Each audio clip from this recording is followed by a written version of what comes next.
Selamat pagi, salam sehat. Perkenalkan, nama saya Susi Haryati Situmorang. Saya salah satu dosen di Sekolah Tinggi Ilmu Kesehatan Mayapada, jurusan Keperawatan Prodi Profesi Nurse.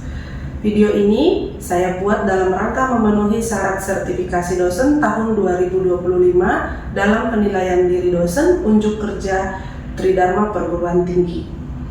Mata kuliah yang saya ingin bawakan adalah mata kuliah keperawatan keluarga dengan kode mata kuliah 164 KKA yang merupakan salah satu mata kuliah wajib, dan mata kuliah ini terdiri dari 4 SKS yaitu 3 teori dan 1 SKS untuk praktik yang disampaikan pada semester genap, tepatnya semester 6. Deskripsi mata kuliah ini adalah pembahasan tentang konsep keluarga, kesehatan keluarga, konsep keluarga sejahtera, asuhan keperawatan keluarga pada tiap tahapan perkembangan keluarga yang meliputi pasangan keluarga yang baru menikah, keluarga yang menanti kelahiran, keluarga dengan balita, keluarga dengan usia anak sekolah, keluarga dengan remaja, keluarga dewasa, dan masalah-masalah keluarga yang terkait dengan masalah kesehatan yang lazim di Indonesia. Capaian pembelajaran pada mata kuliah ini memiliki 6 capaian pembelajaran. Yang pertama, bertakwa kepada Tuhan Yang Maha Esa, menjunjung tinggi nilai kemanusiaan, profesional, etika, hukum, moral, dan budaya dalam keperawatan. Yang kedua, mampu menjalankan pekerjaan profesinya berdasarkan pemikiran logis, kritis, sistematis, dan kreatif, inovatif, serta bekerja sama dan memiliki kepekaan sosial, serta bertanggung jawab secara ilmiah kepada masyarakat, profesi, dan klien. Yang ketiga, mampu mengaplikasikan ilmu pengetahuan dan teknologi keperawatan dengan memperhatikan nilai humaniora berdasarkan kaidah, tata cara, dan etika ilmiah dalam pemberian asuhan keperawatan. Yang keempat, mampu melakukan evaluasi asuhan keperawatan sebagai upaya peningkatan kualitas asuhan keperawatan dalam tatanan klinik maupun komunitas. Yang kelima, mampu melaksanakan edukasi dengan keterampilan komunikasi dalam asuhan keperawatan dan informasi ilmiah. Yang keenam, mampu mengembangkan keahlian profesional melalui pembelajaran seumur hidup. Setelah mengikuti kegiatan pembelajaran dasar keperawatan keluarga, mahasiswa mampu yang pertama menjelaskan konsep keluarga dan keperawatan keluarga dan penerapannya pada asuhan keperawatan keluarga. Yang kedua, melengkapi data kasus menggunakan format pengkajian asuhan keperawatan keluarga, mengelompokkan data adaptif dan maladaptif yang mendukung untuk merumuskan masalah keperawatan. Yang ketiga, menegakkan diagnosis keperawatan sesuai dengan data yang muncul. Yang keempat, merumuskan dan menentukan prioritas diagnosa keperawatan keluarga menggunakan format prioritas masalah yang sesuai, lalu menyusun tujuan tindakan keperawatan untuk menyelesaikan masalah sesuai dengan diagnosis keperawatan keluarga. Yang berikutnya, mahasiswa mampu menyusun rencana tindakan keperawatan yang sesuai dengan tujuan dengan menggunakan format yang sesuai. Lalu mahasiswa juga mampu memodifikasi rencana tindakan keperawatan dalam keluarga. Mahasiswa juga mampu menghubungkan dampak isu tersebut pada perkembangan keperawatan keluarga. Referensi yang saya pakai di mata kuliah keperawatan keluarga ini adalah yang pertama dari buku Luan yang berjudul Rencana Asuhan Keperawatan Komunitas. Yang kedua, buku Effendi yaitu Dasar-Dasar Keperawatan Kesehatan Masyarakat, dan buku dari Friedman yang berjudul Family Nursing Research Theory and Practice. Metode yang saya gunakan adalah metode tatap muka langsung dengan mahasiswa di kelas atau menggunakan Zoom dengan beberapa platform digital. Saya mengimplementasikan mata kuliah ini dengan menggunakan DIA, di mana saya menggunakan untuk delivery, saya menggunakan aspek pemberian pembelajaran dengan teacher center learning dan student center learning. Di mana saya menggunakan metode ini adalah dengan metode ceramah dan tanya jawab dengan mahasiswa untuk membuka daya nalar mahasiswa dengan baik dan mencoba untuk diskusi dalam pemberian materi. Pada aspek interaksi, saya selalu mendorong mahasiswa untuk berperan aktif di dalam kelas. Sebelum pembahasan, saya akan memberikan pertanyaan awal, baik dalam materi sebelumnya ataupun materi yang akan saya bawakan. Pada aspek asesmen, saya juga memberikan evaluasi dengan beberapa kategori, yaitu pada kognitif. Di bagian UTS saya memberikan 20%, di bagian UAS saya memberikan 25%, untuk penugasan dalam artian seminar, afektif ataupun tutorial saya memberikan nilai 20%, keaktifan di kelas saya memberikan 10%, psikomotor atau keterampilan saya memberikan 25%, dengan total penilaian 100%. Berikut saya tampilkan video saya saat mengajar di kelas. Selamat menyaksikan.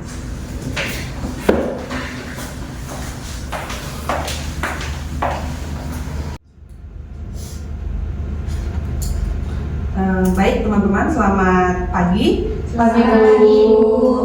Hari ini seperti pertemuan biasanya kita akan memulai perkuliahan kita. Sehingga pada saat hari ini saya akan mengajarkan untuk materi keperawatan keluarga. Jadi di sini kita akan membahas tentang apa itu konsep keperawatan keluarga.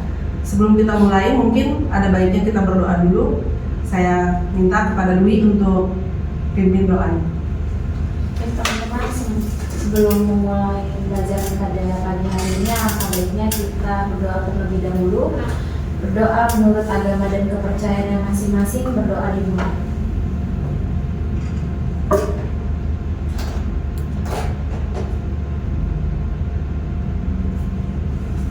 Doa selesai. Baik, sebelum kita mulai perkuliahan kita, saya absen dulu.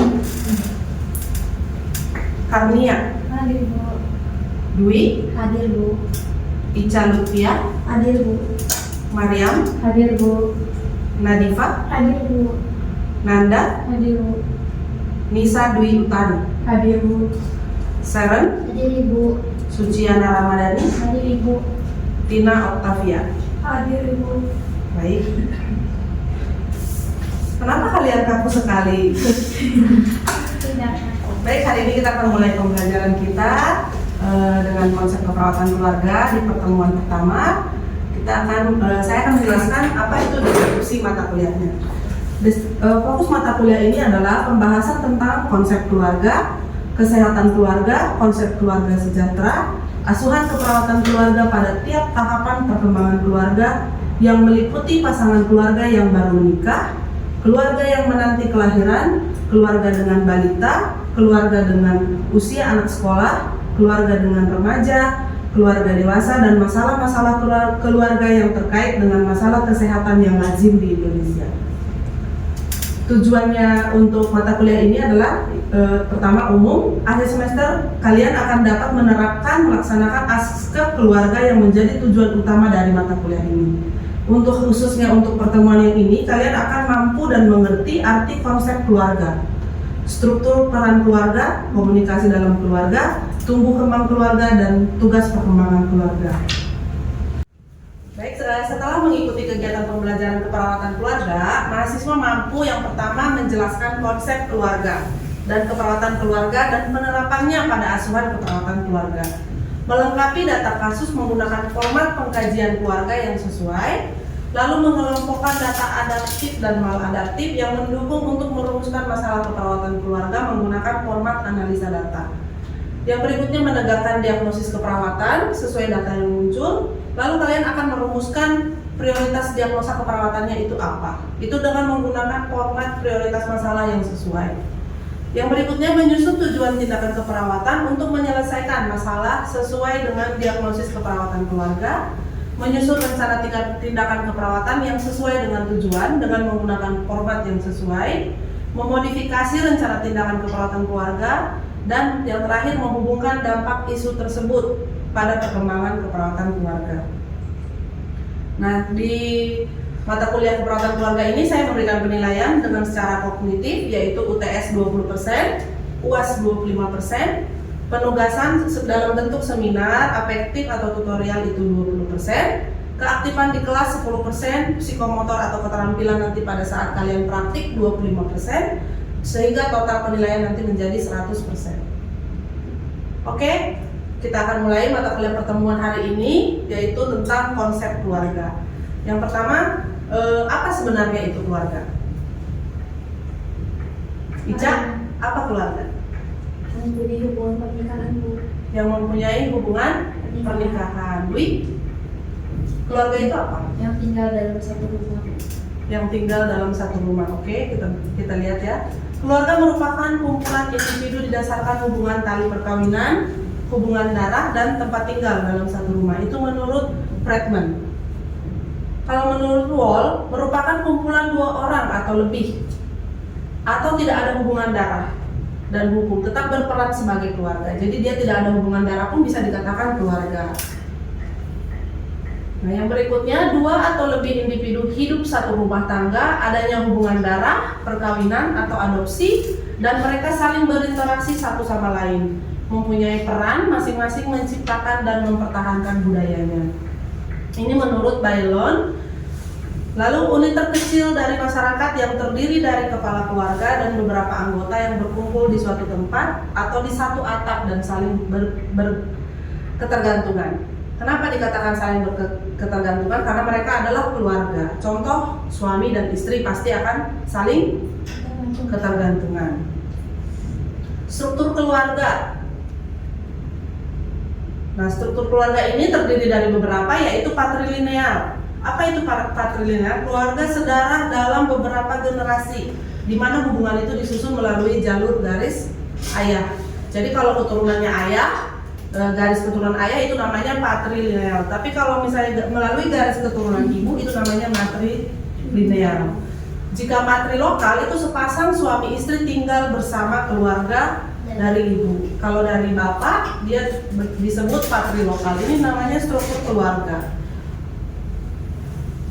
Tipe-tipe keluarga. Tipe-tipe keluarga ada beberapa, yaitu keluarga inti. Keluarga inti itu terdiri dari suami, istri, dan anak.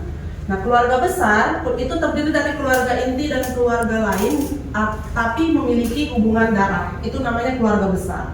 Keluarga besar kita dari ayah, keluarga besar dari ibu itu namanya keluarga besar.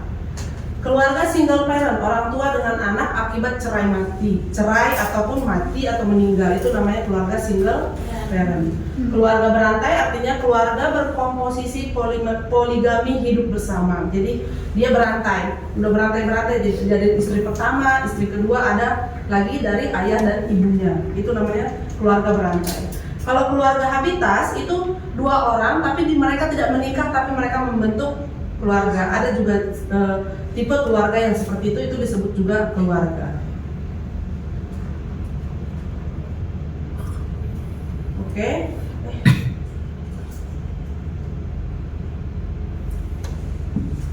Oke, bentar. Oke, tadi sampai tipe keluarga.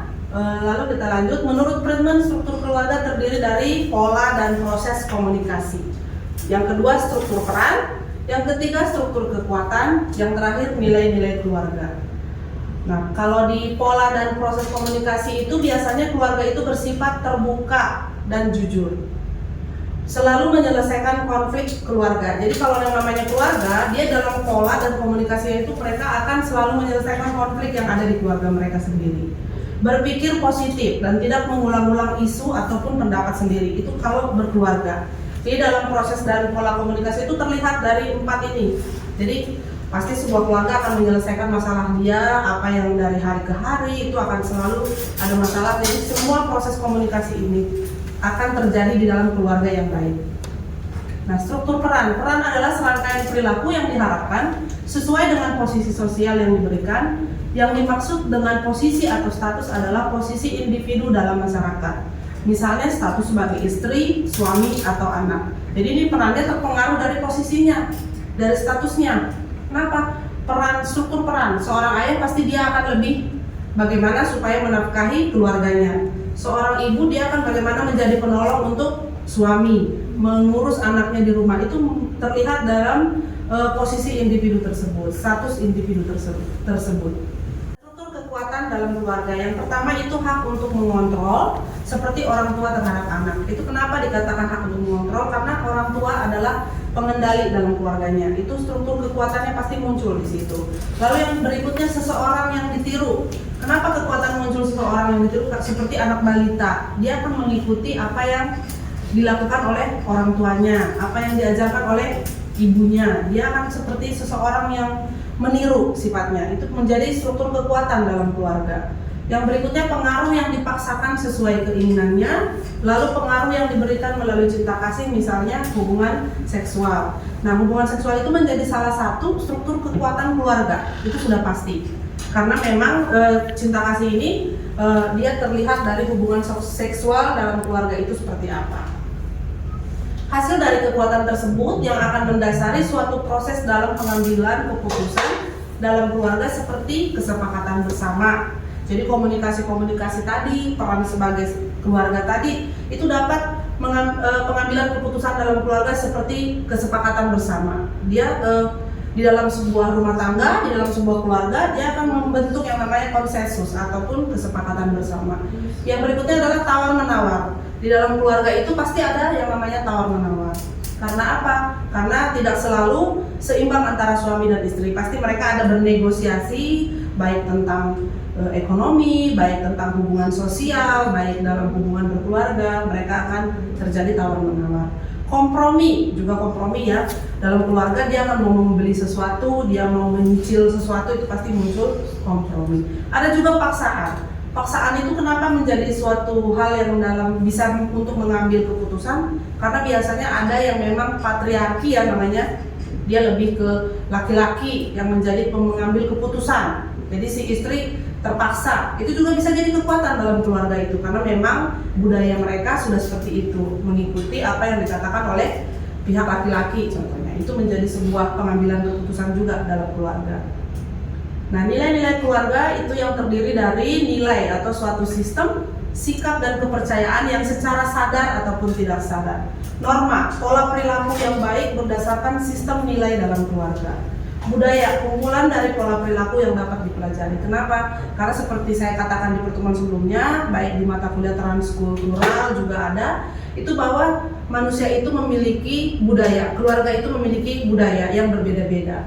Nah, kita pasti kita kan bagian dari keluarga ya. Di dalam berkeluarga itu kita mempelajari budaya apa yang ada dalam keluarga kita. Tentu seperti saya orang Batak, tentu saya akan mempelajari dari orang tua saya itu apa itu budaya orang Batak. Misalnya contoh orang Nias seperti Karnia contoh. Dia akan mempelajari budaya Nias itu seperti apa nih. Dia mempelajarinya di dalam nilai-nilai keluarga. Tahap perkembangan pasangan baru. Nah ini adalah kita sudah masuk di tahap perkembangan. Ada beberapa tahap perkembangan keluarga. Yang pertama itu tahap perkembangan pasangan baru. Kenapa? Karena mereka baru membentuk keluarga baru. Mereka baru menikah. Di sini ada membina hubungan intim yang memuaskan. Kenapa? Karena mereka masih berdua. Mereka baru menikah. Tentu mereka akan membina hubungan bagaimana saling memuaskan. Membina hubungan dengan keluarga lain, teman atau kelompok sosial. Ini di keluarga baru terjadi. Kenapa? Karena dalam keluarga baru itu dia akan memiliki ipar, akan memiliki keluarga lain, dia akan memiliki hubungan yang baru di keluarga yang baru. Mendiskusikan rencana memiliki anak itu sudah pasti ya. Di dalam keluarga dia akan mendiskusikan nih berapa nih anak kita nantinya. Itu muncul di tahap perkembangan pasangan baru. Yang berikutnya adalah kelahiran anak pertama. Nah, dalam kelahiran anak pertama, keluarga itu adalah persiapan menjadi orang tua. Kenapa? Karena di sini muncul kesehatan itu dalam hal misalnya contoh anak pertama itu dia kena baby blues. Bagaimana caranya dia menanggulangi menjadi status seorang ibu, menjadi seorang orang tua yang tadinya bebas kemana saja, akhirnya tertahan oleh anak pertama ini. Dia prosesnya kan 3 bulan, 6 bulan MPASI, dia akan muncul nih perasaan terikat. Yang tadinya bebas tentu akan terikat. Nah itu muncul masalah-masalah keperawatan keluarga di dalamnya. Adaptasi dengan perubahan anggota keluarga, peran, interaksi, hubungan seksual, dan kegiatan. Ini terpengaruh di keluarga anak pertama. Kenapa? Karena perubahan anggota keluarga perannya berbeda. Yang tadinya mereka hanya pasangan keluarga baru menjadi sudah menikah, tentu berbeda. Kenapa? Karena mereka punya peran yang baru dalam mengurus anaknya. Mereka punya cara yang baru dalam mengurus keluarganya. Mempertahankan hubungan yang memuaskan dengan pasangan. Nah, biasanya di sini terjadi kendala dengan keluarga-keluarga itu adalah ketika mereka memiliki anak pertama, mereka akan belajar lebih fokus kepada anaknya. Ayah juga biasanya suami pulang dia akan cari anaknya. Kenapa? Karena mereka baru punya anak pertama. Yang berikutnya adalah keluarga dengan anak prasekolah. Nah, dengan prasekolah ini mempengaruhi kebutuhan anggota keluarga seperti kebutuhan tempat tinggal, privasi, dan rasa aman. Membantu anak untuk bersosialisasi, beradaptasi dengan anak yang baru lahir, sementara kebutuhan anak yang lain harus dipenuhi. Ya, ini adalah di mana anak prasekolah dia memiliki anak lagi, ternyata di atasnya misalnya sudah punya anak yang SMA, dia punya anak lagi yang bayi. Tentu itu akan beradaptasi lagi dengan anak yang baru lahir. Itu muncul di keluarga dengan anak prasekolah. Mempertahankan hubungan yang sehat baik di dalam dan di luar keluarga. Pembagian waktu individu, pasangan, dan anak. Pembagian tanggung jawab anggota keluarga. Kenapa muncul pembagian tanggung jawab di usia anak prasekolah? Karena memang di situ sudah banyak yang harus ditanggung jawabi. Biasanya ekonomi tidak cukup, makanya ada keluarga berencana karena ada dengan usia anak prasekolah. Kegiatan dan waktu untuk stimulasi. Keluarga dengan anak sekolah, yang pertama adalah membantu sosialisasi anak, tetangga, sekolah, dan lingkungan. Kenapa? Karena anaknya sudah diantar ke sekolah, dia sudah harus bersosialisasi dengan temannya di sekolah, dengan lingkungan, dengan tetangga, mempertahankan keintiman pasangan, memenuhi kebutuhan dan biaya kehidupan yang semakin meningkat, termasuk kebutuhan untuk meningkatkan kesehatan anggota keluarga. Nah, jika yang berikutnya adalah keluarga dengan anak remaja. Keluarga dengan anak remaja itu memberikan kebebasan yang seimbang dengan tanggung jawab, mengingat remaja yang sudah bertambah dewasa dan meningkat otonominya. Kenapa?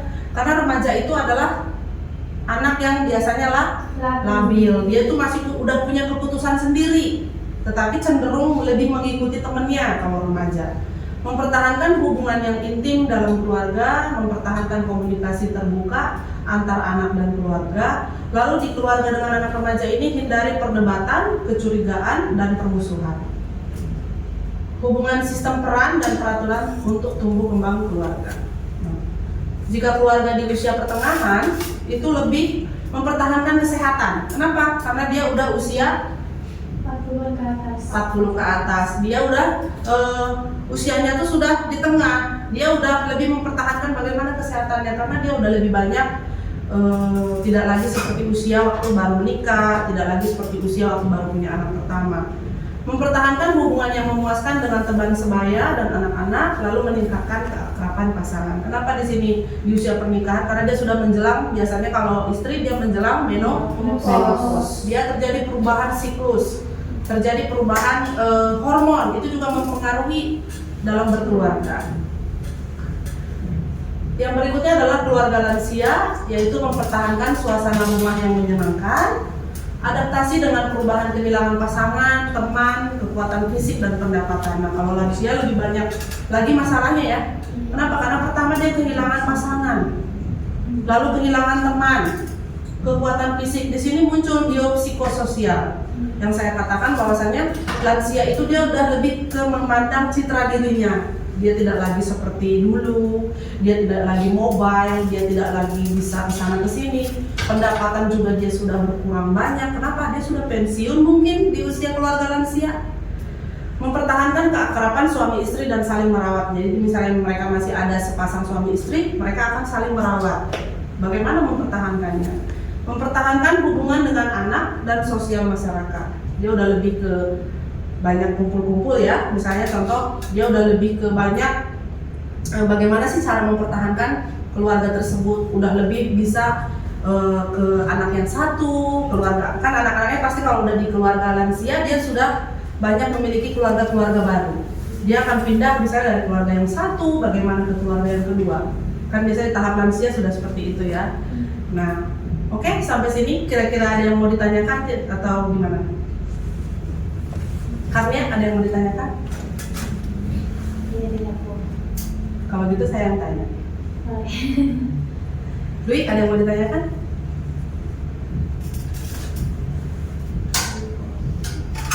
Belum? Nah, jadi kalau misalnya, kenapa sih? Saya mau tanyakan ya, kenapa kita sebagai perawat itu harus berperan dalam keluarga ini? Kenapa ada perawat keluarga? Baik, saya jadi menjawab. Kenapa ada peran perawat di keluarga. Ya, karena memang seseorang itu kan individu itu kan dimulai dalam sebuah keluarga, di mana keluarga itu jika mendukung seorang individu itu, jika keluarga itu sehat, maka individu tersebut atau anggota keluarganya bakalan sehat.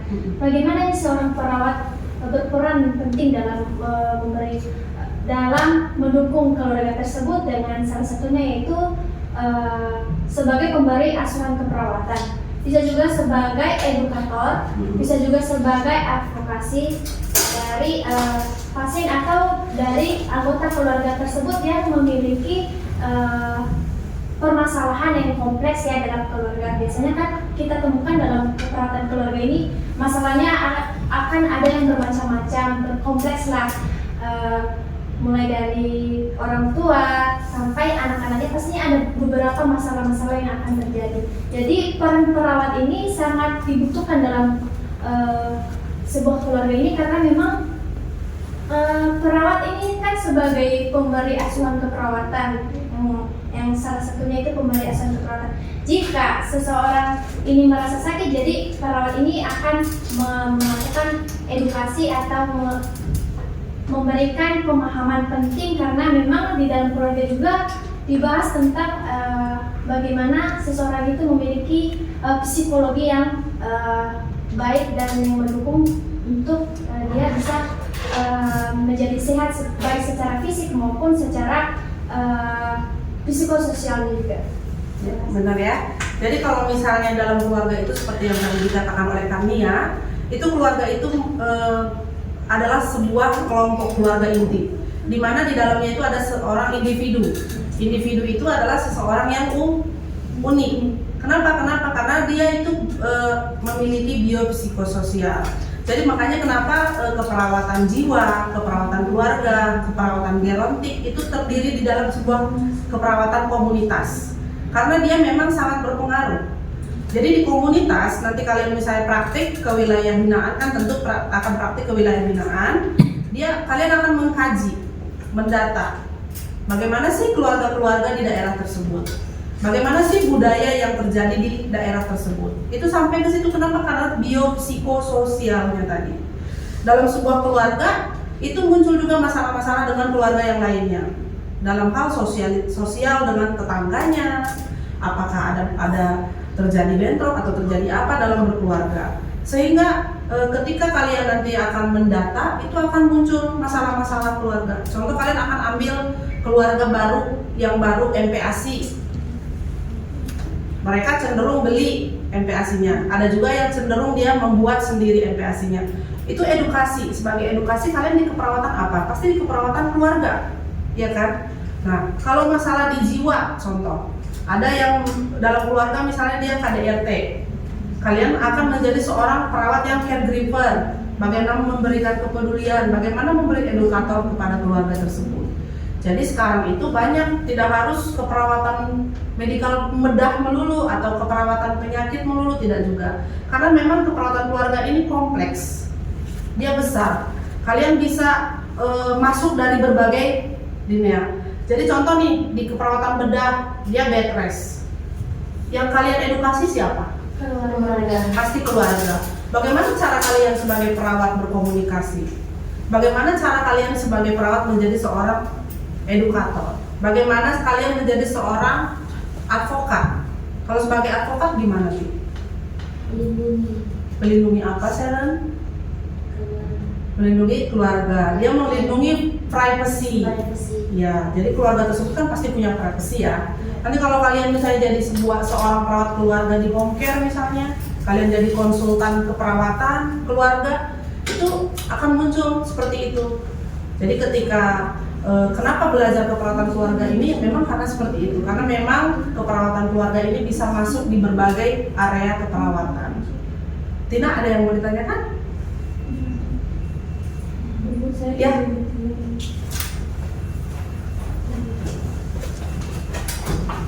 Oke, itulah kenapa kita harus belajar peran perawat keluarga. Oke, sampai di sini saya rasa pertemuan kita. Nanti untuk tugas saya berikan melalui Sipen di WA group atau di Classroom. Mungkin nanti saya akan memberikan tugas presentasi untuk mata kuliah, untuk pertemuan kita yang berikutnya. Jika tidak ada yang ditanyakan lagi, saya tutup sampai di sini pertemuan kita hari ini. Terima kasih, selamat pagi. Selamat pagi, Bu.